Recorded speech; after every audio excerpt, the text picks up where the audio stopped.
Visit us at idealmri.com or call us at 833-IDEAL-MRI. Welcome back to SicEm365 Radio. Brewer looking for the equalizer. He wants it all on one play, and he's got it. Beautifully designed. Ben Sims, the tight end, into the end zone for the touchdown. The 5 o'clock hour is sponsored by Edward Jones Investments with financial advisor Tom Albers, staying in touch with you and your money through these difficult and changing times. Edward Jones, making sense of investing. Here's David Smoke, Paul Catalina, and Craig Smoke.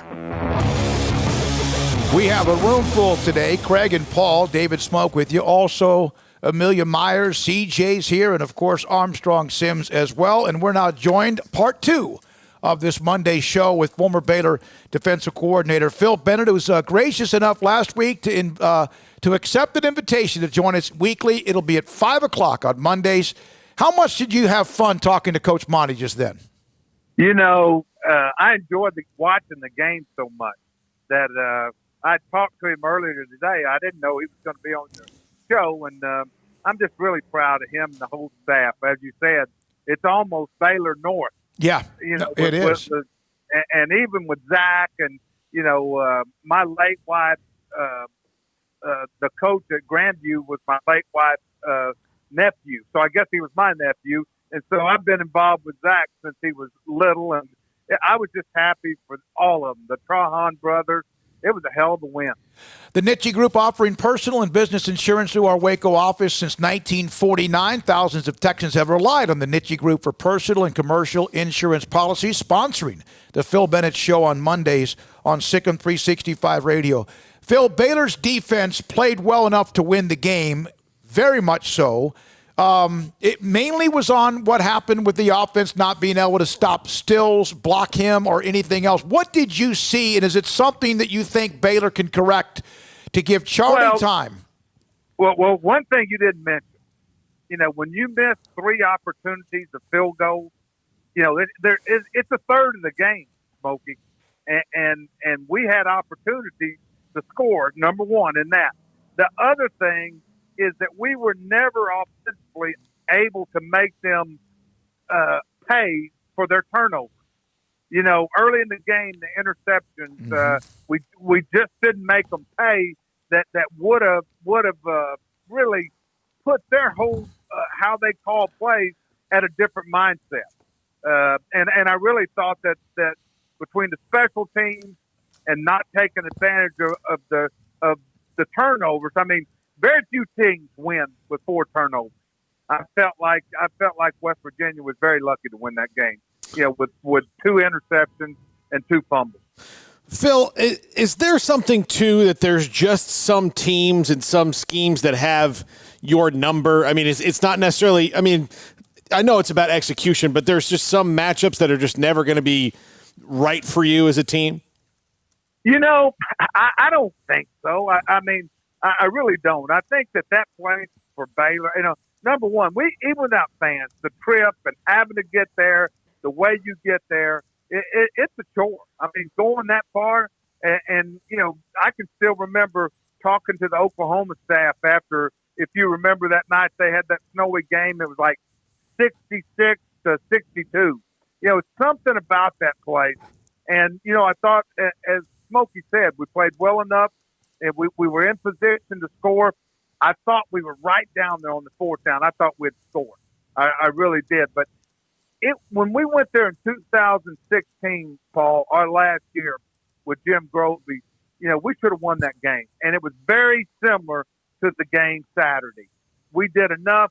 They took back a Taylor Young interception that would have turned the game. We threw a touchdown. Zach Smith threw a touchdown. They called back. You know, you have to really play your way to win there. Phil, with Charlie Brewer, he was obviously a little bit dinged up, and that's something that kind of comes with the Charlie Brewer territory. But in particular, with just what you've seen from him previously and what you saw from him on Saturday, was there anything noticeably different? And outside of the pressure he was getting, was there anything that you saw on his side of things that could have helped offensively? Yeah, he needed Denzel Mims. Yep. You're right. You're right. We really didn't separate. I was a little bit surprised that we weren't able to separate more from their DBs. I'd watched them against Oklahoma State. I'd also watched them earlier in the year against Austin Peay. I didn't think they had the skill guys that they had before. But that they played hard and they played smart, and it was a big home game for them. But I thought that Charlie's still a guy. Right before halftime, when we were talking to Monty earlier, you talk about a momentum boost would have been if we would have got down there. I mean, we had a nice drive. We got down there. They did a great job with using the clock, and if we could have got that field goal, that would have been huge. And I don't know where the breakdown was, and I'm not going to sit here and point it out, but that was a huge play in the game. You go into halftime and you're up 10-7, and you probably have not played your best football, but yet you're still ahead. And instead, you're sort of a negative note because you got a field goal block.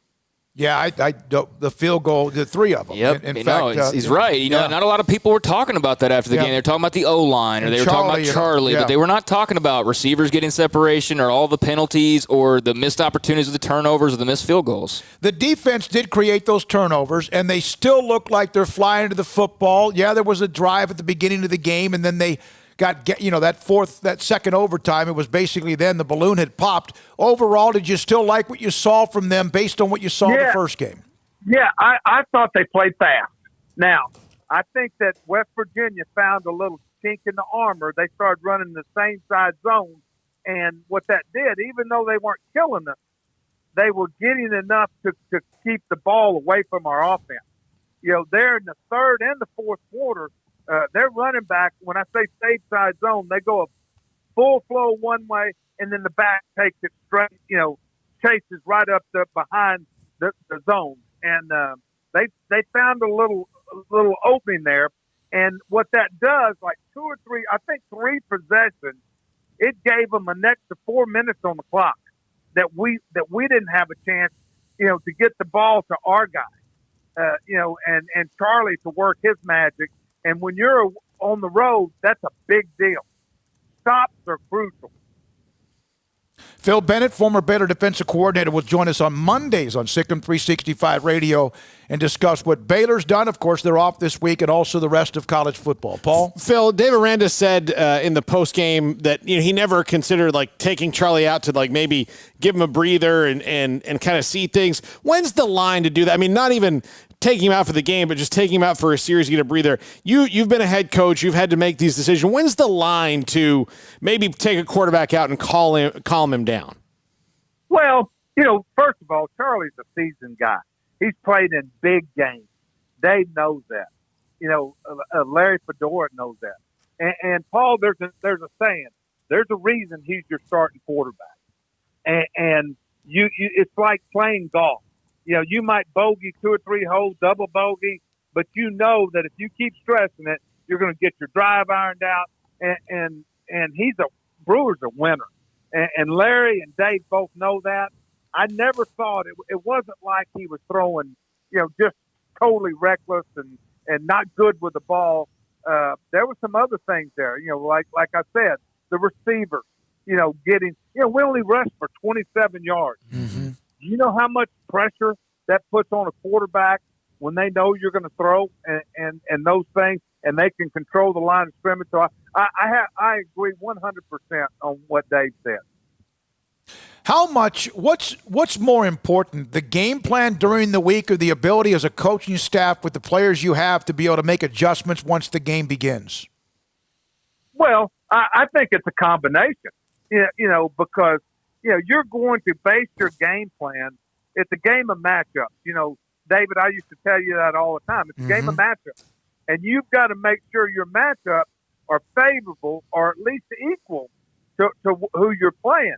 And you go into the game week and you say, all right, I like this, I like this, I like this. Well, one thing we know, they're looking at you too. I mean, they're getting paid to coach too, and they're saying, okay, we're going to change this. They're being evaluated.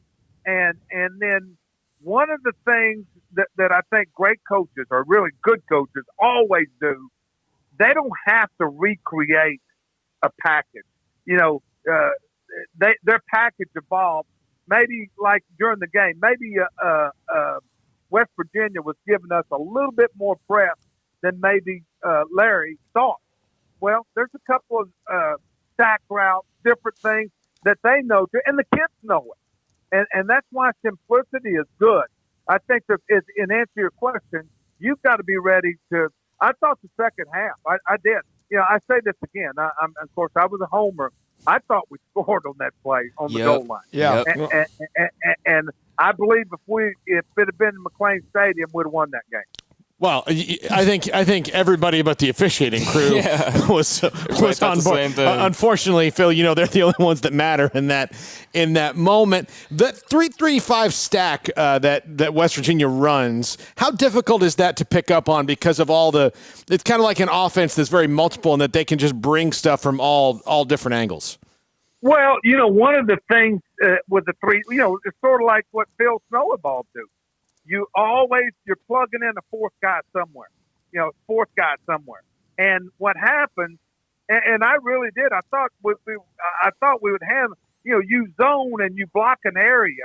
And like I said, we just weren't able to, we were close on some runs. I mean, we had a couple of runs called back. Our best run, I think, was called back, and we're starting to get going. But it's a speed defense. It's a defense that, if you would have been able, personnel-wise, and I'm sure that's why they didn't do it, the 3-3-5 does not like too tight ends because it creates more gaps on the line of scrimmage, and they don't like those matchups as much. And I think that could have helped, but also I think that it's a speed defense, and it does. I don't think they created as much as we created our own problems in getting the ball. I mean, there was a couple of rushes. I didn't think Charlie got beat up like I've seen guys get beat up. But, I thought that offensively we were a tick away from making things. And in a game like that, it just took, like I said, right before half, then the fourth down play at the goal line. So, Coach, going into a bye week now, they're going to have Oklahoma State, who's borderline top 10 as of this moment. They'll also be coming off of a bye week when they play here in 2 weeks at McLean Stadium. What is kind of the typical way to react to a loss and then that extra time that you have other than just working to get better? How do you focus? How do you blow the loss off and focus on the next opponent? Well, first of all, we all know this is a unique year. Mm-hmm. And you played 2 games. I remember we played, I believe it was, David, you might remember, I believe it was in 16. That was our fourth or fifth game. And the Oklahoma State game should have been the fourth or fifth game. But, I think you talk about the things that you've done good, what you like. You're able to, the good thing, this is a good thing for the week off. Larry and Joe, the guys on offense, they're getting to evaluate their guys. They're getting to say, all right, he's capable of doing this. Let's think about this too. And I'm not trying to make excuses for the coaches, but Joe Wickline had a different line in there. That basically was their first game. And nobody, if you don't say that, nobody remembers that. Right. The first time around, they didn't even get to play. So I guarantee you they will be better. And Larry's going to have a better feel. And Charlie's going to have a better feel for Larry. Ron on defense is going to see some things. I saw Tejada was back and played really well. And so they're going to look around and say, all right, this is our best combination. This is our best sub people. This is how we'll work. They're going to get to know each other better. Dave's going to get to talk to Ron. He's going to get to talk to Larry. And they're going to start building a relationship of knowing what each other's thinking, what Dave likes, what Larry likes, what Ron likes. And it becomes a lot more consistent. And I'll tell you something. I'll be excited for that Oklahoma State game. I've also watched them, and it should be a heck of a game. Phil, what's going on with Oklahoma's defense? And then also Texas has given up an enormous amount of points. We understand sometimes games get in your hair on fire. You've been through some of those, the pace of the game, the tempo. But those two teams are struggling big time on defense. Well, I tell people this. People never understood how fast we played. Art told me when I went there, he said, I'm never changing where we're playing. We're going to play fast. And we played so many possessions. And we did. It took me a while to get used to it. But OU doesn't do that. Texas doesn't do that. And I don't think they're very gap sound. Defense is about run fit and pass distribution. And what I see, especially with Oklahoma, is they're not gap sound. When I was at ASU, we played one of the guys Washington State, and I watched Arizona score 59 points on them. I mean, it's just and the other thing, I think that they're not quite as talented as they've been. Quite honestly, at any position, offense or defense. And I think, think about this. The second half at Iowa State, they scored one touchdown, and then they were 3 and out like 4 straight times. So these guys are playing a lot of reps, and when you play a lot of reps, that's a tough thing. With Texas, I'm just not sure. To be quite honest with you, I'm not sure how talented they are. They get in positions. I watched them against Tech. Then I watched this. I watched them against UTEP. And let me paraphrase that by this: if you graded defensive coaches on fundamentals right now, I don't care if you're Ohio State, Alabama. I watched Alabama. Nobody's tackling right now because of the situation, and it's just that nobody feels that they've had a spring training. I mean, it's really a rush job. And I think that hurts you on fundamentals, and I think it's hurting both of those teams. Man, I tell you what, Craig, did you want one more with him? Yeah, I could ask a billion questions, but Coach, how frustrating was it? I don't agree with Gary Patterson all that often. That was a nice win for them, though. But he said today in his little media call that it bothers him. They based everything on the league, on whether or not Texas and Oklahoma are good. And we know that was the case. Baylor was really good, but it was like, oh, well, what about OU and Texas? How frustrating was that? And is there any way the conference can kind of shake that, or is that just the way that it is because those are the two blue bloods? Truthfully, I don't give a rat's ass what he said about anything. Gotcha. After all that went down, I'm not worried about it. And you know what? He just needs. I guess he needs to worry about Iowa State. Mm-hmm. Everybody else worry about Oklahoma and Texas. I will tell you this: not one time did Art Briles ever worry about any Texas. He didn't worry about Oklahoma. He just said it was a week to week, handle your business. And I don't say that smart aleckly, but my point is, you know what? It's never going to change, Craig. The University of Texas is always going to be the University of Texas. University of Oklahoma, I saw today was Barry Switcher's birthday. And one of the things they were celebrating was he won the conference 9 straight years. Wow. Yeah. I mean, that's why, and don't get me wrong, Gary does a great job, and he has done a good, and he has owned Texas, but just you can't spend time worrying about that. Right. Yeah, that's the kind of stuff that can just get under your skin a little bit. Phil, man, I'll tell you what, the stuff with you and Monty, we all three just backed up, let you guys go. It was fun to hear two coaches going at it and kind of having fun with that and how you saw that game play out. This is a fun and also very enlightening educational segment with you. We can't wait for next Monday. Thank you so much. And I have to ask you this. All right. You said... Now, hey, well, hold on. If I'm going to tell the truth as I see it, Smoke. I know. No, I know. I think I've had Baylor fans who have all reached out to me, and I heard it immediately. You said we many times, and I think that's heartwarming for a lot of people to hear you say that when you were talking about Baylor. Well, let me tell you something. I spent 6 years there, and we did something that was very special, very special. And I think you'll agree with that. Mm-hmm. The kids, when I think of the guys the Ahmad Dixons, Eddie Lackeys.